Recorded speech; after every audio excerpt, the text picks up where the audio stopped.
What is up, everybody? Welcome to the latest video of Ultimate Punching. Today, we are going to be getting into the best and worst divisions in the UFC. Now, I am not counting the women's divisions because we all know, boring, right?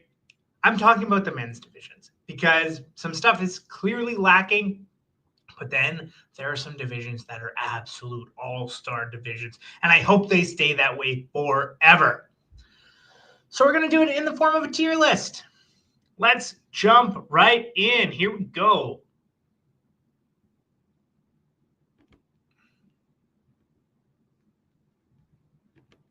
So, first things first, I'm going to start off with my absolute least favorite tier list. I think you guys all, those who know me best, know exactly what is coming, right?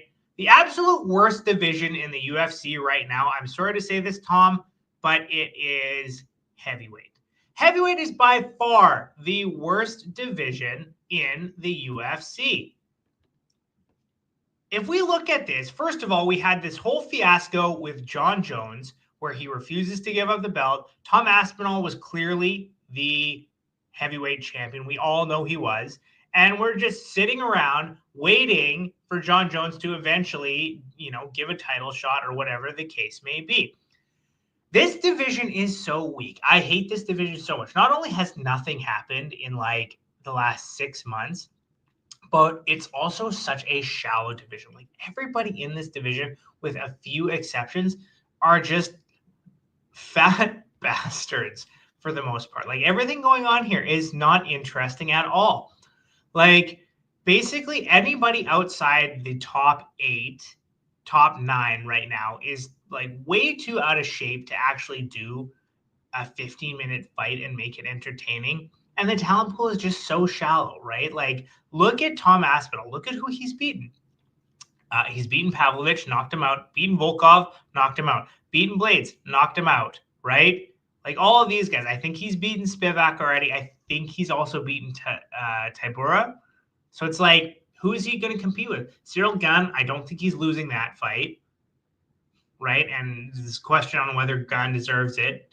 He's lost twice at title fights already, and he arguably lost against Volkov in their last fight, right? This Cortez guy, I don't see that happening. They cut Jairzinho Rosenstrike recently. Like, there's just nobody interesting in this division. So I think what's going to happen, honestly, like Tom is going to dominate.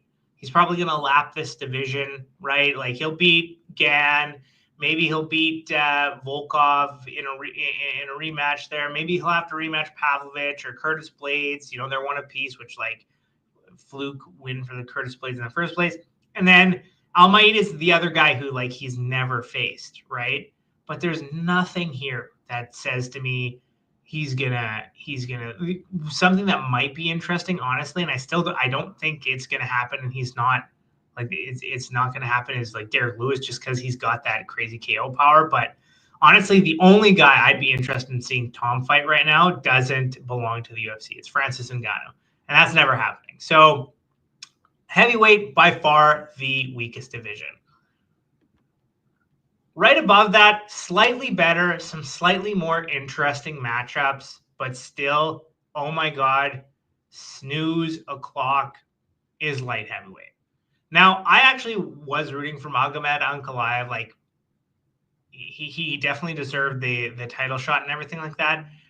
But right now, again, it's a ghost town, right? There's so many things that are just not happening the way they should. So Pereira's kind of on hiatus. No championship fight has been announced. Some other interesting matchups could be Carlos Ulberg. Like, that might be interesting. Khalil Roundtree, I don't see him beating Ankalaev. Jan Blachowicz, again, like there's some history there. Maybe he could put up his hand. But, I mean, if Ankalaev defends against Pereira, then we've got to go all the way down to Zhang Mingyang at 15. Like, he's the next guy who's kind of interesting. Maybe Dominic Reyes continues on a run back up the rankings here, but like there's nobody kind of in this top 15 here outside of maybe the rematch with Alex Pereira. There's Carlos Ulberg. I don't know if these other guys are really going to be able to contend with Ankalaev. Again, I just think the division is so shallow and it's moving at a snail's pace. So yeah, heavyweight worst by far. I cannot stand it. Right now, I'm going to be putting middleweight kind of right beside it, to be honest with you. Putting middleweight right beside it. And middleweight is if there was something in between here, I might actually put it in there. But middleweight's kind of not as exciting either, right? Like we're having some issues. Look at this. So I've got heavyweight here. I've got light heavyweight here, and I've got middleweight right beside it. I might change my mind before the end of this stream, but right now this is kind of where I'm at. Is that here? Oh, come on, technology, you bastard.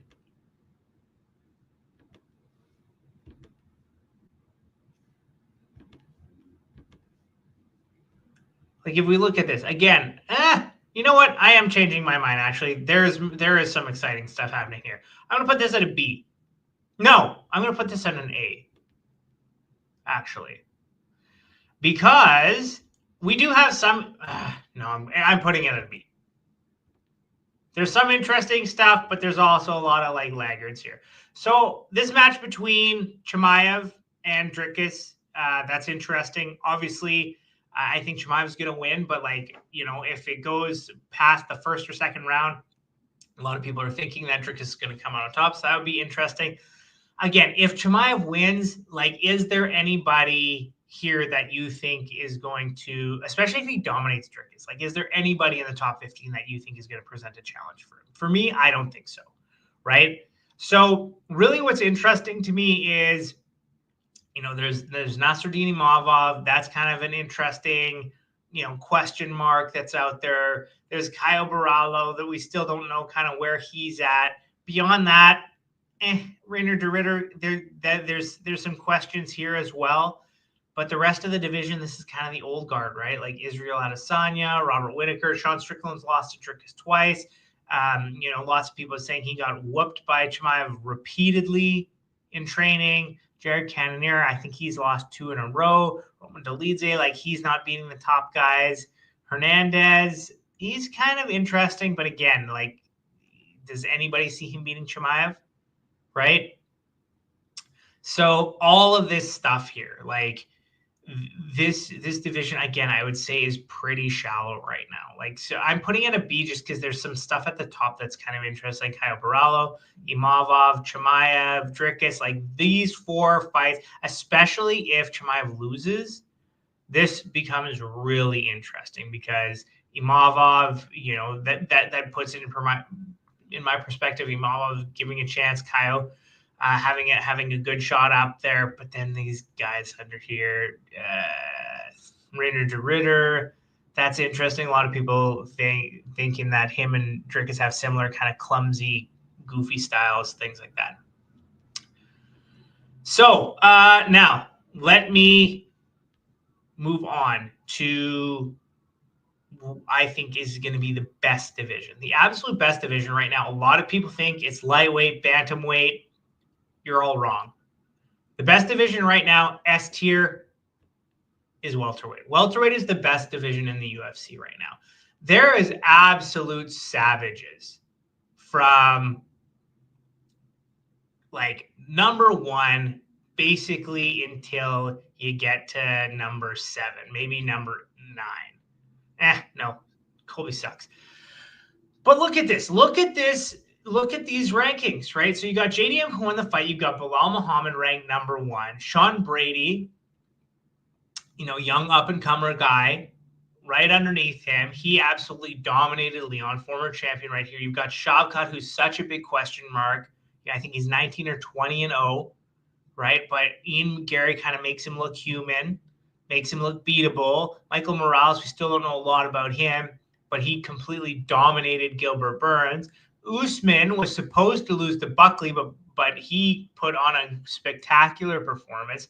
So now there's so much interesting stuff you can do here. And welterweight is happening the way it should, right? Like you've got kind of the old guard who are getting beaten by the young up and comers, right? You got the Michael Morales who just beat Burns. You got JDM who beat Burns, and then Bilal. I think you got Gary who's fought MVP. You've had him fight Shavkat. You had him recently fight with Carlos Prates, right? Prates is supposed to be dangerous too. So you got all this stuff, all these guys, just absolute killers. And then you have some of the old guard who are kind of defying the odds, right? Everybody thought Bilal was going to lose to Leon. He ends up winning. JDM defeats Bilal. So there's so many interesting matchups you could have right here. Total killers absolutely everywhere. The young guard is replacing the old guard. To me, nothing is set in stone here, right? Like anybody can beat anybody. This division is extremely exciting, and that's why I give it S tier, the absolute best in the UFC right now, in my opinion. Right below that, we're going to lightweight. I'm putting lightweight at A. And the reason I'm putting lightweight at A is because right now, and I know, I get it, okay? In like a few days, Islam is no longer the champion, okay? I'm with you, right? But Islam, to me, is a clear head and shoulders above absolutely everybody. Now, Ilya coming into the picture, this will be super interesting. If he wins, obviously he's going to take this place. But again, like you've had a few things here. Like you've got Arman. Islam's already beaten him. You know, a lot of people say, oh, it's short notice. He was younger. Well, Islam was too, right? Islam's beaten Charles. Islam's beaten Poirier. Like there's nobody who's super interesting here. We've also had situations where kind of the young guard has kind of come up and they just haven't been able to replace the old guard, with the exception of Patty. And a lot of people say, oh, he's like, you know, Gamrot, you know, these guys haven't really been able to beat these guys who are on their way out. Like Gaethje's kind of the old guard. Poirier's having his final fight. And just these young up-and-comers haven't been able to replace him, right? Like we were supposed to see Benoit Saint Denis beat Poirier. I think this was now, March of 2024, and that didn't happen, right? So you've got kind of this old guard on the way out. You've got Islam, who's an absolutely dominant champion. He's going to be moving out to fight JDM, and I think he wins.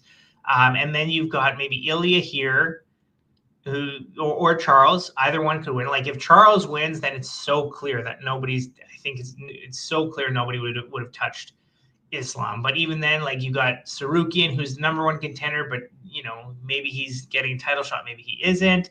Gaethje calling for his crack at another crack at the belt, and we've just sort of seen these same sort of 5-6 guys like repeatedly compete in the top, and we have a pretty clear understanding that Charles beats Gaethje, Charles beats Poirier.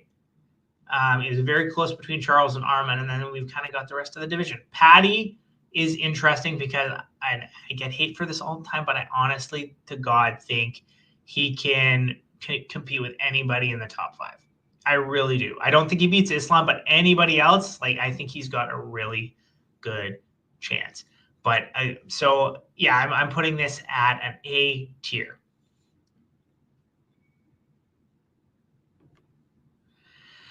Now, these next ones are a little bit interesting. I'm honestly going to be putting featherweight at a B tier again. Featherweight is also not super interesting right now. So Max Holloway's done. He's not he's not going to be at featherweight anymore. Ilya Topuria, he's not going to be at featherweight anymore. So we've got kind of Diego Lopez, Movsar. These two guys are like Volk beats Diego Lopez. Volk's beaten Yair before. Arnold Allen isn't really in a position where he's going to be getting a title shot anytime soon. Lerone Murphy's kind of interesting. And Gene Silva and Yusuf Salal are kind of question marks as well in the division, in my opinion. But you got all these other guys like Arnold Allen. I don't know if he's getting, because he lost to Movsar a couple of years ago. People thought it was a robbery, but I think it was pretty clear that Movsar won. You got Aljo. Again, we've got kind of these older guys like Brian Ortega. He's not getting anywhere near the title. Josh Emmett's done. He's on his way out. Dan Ige, Calvin Kidder, like none of these guys are kind of getting anywhere near title. So to me, there's kind of four guys that are interesting. Yusuf Salal, Gene Silva, they're question marks to me. And then you've got Movsar, and that's it. Those are kind of and Lerone Murphy, kind of. I don't see him to be super dangerous, but he is undefeated, so I don't want to, write him off completely. But again, I'm putting that at a B, kind of the same way as middleweight, right? Because you've got some interesting stuff going on. But again, like, look at this. Look at what we've got here. It's not super, to me, it's not super deep right now, right? Like, you've got Diego Lopez. He's interesting a little bit, but he lost to Volk. Volk's the old guard. He's supposed to be on his way out, but he's also one of the greats. Max Holloway's done in the division. Ilya's done in the division. So you take those guys out. Arnold Allen, kind of a question mark for me, but I don't think he's going to be at that championship level. Brian Ortega, nope. Lerone Murphy remains to be seen, but I also don't think he's going to be one of the, like, a champion guy. Gene Silva and Yusuf Zalal are interesting to me. Gene Silva, I think he will be up there. I think he beats Diego Lopez. Yusuf Zalal is kind of a question mark, right? Because he took Ilia Topuria to decision, and a lot of people think kind of the way he fights, he could kind of decision his way up here, but I don't know that. I don't know if he gets past people like Aljo or Lerone Murphy or Arnold Allen. It really is a question mark. These other guys, I don't know. So that's why I'm putting that at B tier. A tier, bantamweight. You know what? I don't know if I'm super confident in this. So we got two divisions left, and I'm probably going to put. Let me just quickly look at something here before I make my decision. Okay, before I make my final decision. So here's the thing. Right now at bantamweight, we're kind of in a situation, in my opinion, where we've got like two question marks. Still two. I'm going to say two, right? And then the rest is kind of, Merab all day, every day. You know what I mean? So the first question mark, obviously, is Omar. And everyone's like, oh, Merab already beat Omar. Like, he's not going to. Look, it was super close. It was super close. And I think that Merab, if they were to fight like 10 times, I'd put it 5-5, right? Like, Omar was able to, nullify a lot of his grappling. He broke his hand and he got tired. To me, that's what I saw. He broke his hand and he got tired. In a rematch, I don't think cardio will ever be an issue for Omar again. And I think he was outstriking Merab. So it's one of these things, like, if they rematch, you can bet that there will be no stone left unturned, right? With Team Khabib and all those guys, no stone will be left unturned. So the next match, I feel, is probably going to be even closer, and it might tip the scales in favor of Omar. The other question mark right now is kind of Corey Sandhagen. But again, is he going to have what it takes to beat Merab? It's interesting. I made a video about this the other day, where, like, if he can grapple, like, have kind of that anti-takedown defense that he did when he fought Omar, I think that puts him in a really, like, gives him a really good chance. Like, Sean O'Malley isn't touching the belt again. I don't think so. Peter Yan, I don't think so either, especially if Merab's champion. So, yeah, you know what? I'm putting this at a. There's really only two contenders left at bantamweight. So I'm putting that at a B as well. And then A, you know what? I'm going to put flyweight right here. A. Flyweight. That's the right thing. I'm going to put flyweight there too. Because you do have a lot of interesting stuff right now. Like you have some guys coming up who are quite good. Like Pantoja seems to be like he's a clearly dominant champion. And then underneath, you've got some really exciting people kind of right underneath. But it's interesting because like the guy to potentially beat him, doesn't fight for the UFC. No, I'm changing that.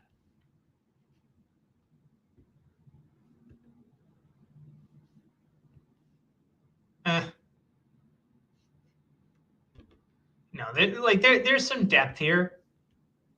There's some depth here, and there is some like interesting stuff going on. Like we've got a few guys, a few guys in here who have some really good potential chances. Like I think Brandon Royval, I don't see him beating Pantoja. Brandon Moreno, I actually do. Like Brandon Moreno, I think if they fight again, it's super, super close. I know all you guys are like, oh, but he lost to Pantoja. Look, I know, but it was a close fight. But Royval beat him. I know, but the guy who he fought in Mexico City, Brandon Moreno, he's never looked like that before. You know what I mean? So I don't know, man. I just don't see it. I don't see Royval winning. I think Brandon Moreno could. But then the other guy is Muhammad Makayev, who, again, like, what the hell is Dana White doing? Why is he not in here? So, anyway, lots of interesting, there's lots of interesting contenders here. There's a few interesting contenders. Like this Almabayev guy, he's good. So we'll see. We'll see what happens. But this is my tier list. I didn't include women because for obvious reasons. But what do you guys think? Do you agree? I kind of think I should move this a little bit lower. But number one to me is welterweight right now. The worst is heavyweight, and then everything everywhere is somewhere in between. Thank you guys for watching. We will see you next time.